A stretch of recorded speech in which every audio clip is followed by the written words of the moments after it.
The Belarus capital, Minsk, is getting in gear for the second European Games. 4,000 athletes from across Europe will compete at the massive sports event. Azerbaijan hosted the first edition back in 2015. Minsk is using well-established sports venues, long at the heart of the city.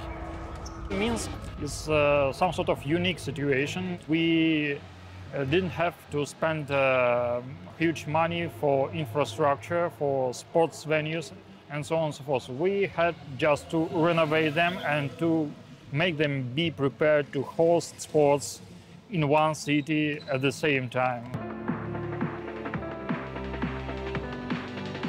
Those competing at the Games here in Minsk will battle it out for medals across 15 different sports, ranging from rhythmic gymnastics to wrestling and from beach soccer to basketball.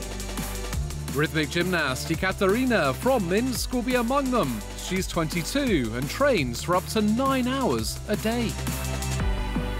European Games for me is one of the main competitions in this year. Next year will be Olympic Games, and I see a light at the end of the tunnel. And of course, I want to do my best. Alexander's also training hard for the European Games. Now 20, he first picked up a table tennis bat when he was 6. The Games could give him Olympic qualification. This is very important, very big competition, like European Games. It's only second time. It's also very special because I didn't play in Baku, first European Games. And I try to do my best, and I hope everything will be okay.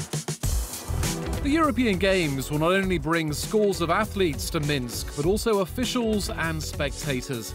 To help get everyone around, the city's boosting its fleet of electric buses, all built in Belarus. They're yellow, but green.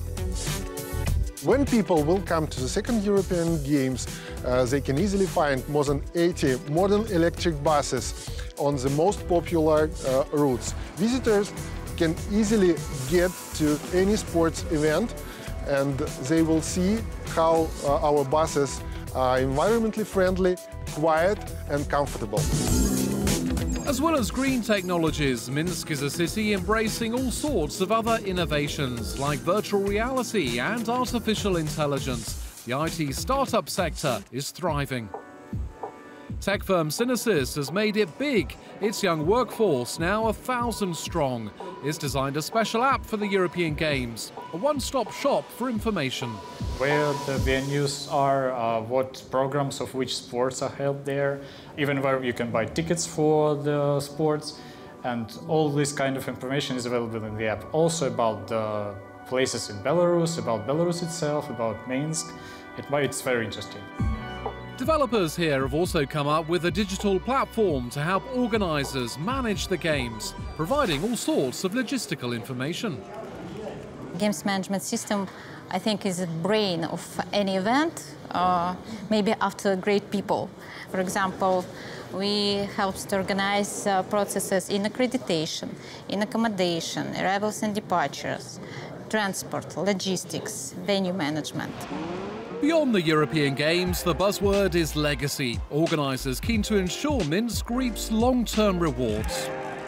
We'll have more than 8,000 young volunteers, which will serve as a dynamic and energetic people during the Games and after the Games.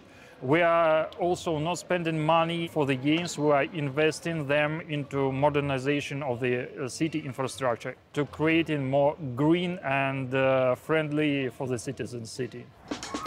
For those competing in the Games, the countdown is now on. Gymnast Ekaterina looking forward to a strong home crowd when she takes to the floor here at the Minsk Arena. Of course, a lot of my friends, my family will be there, and I hope it helped me, and a lot of people come to support me, and I think everything will be perfect. The European Games roll into town from the 21st to the 30th of June.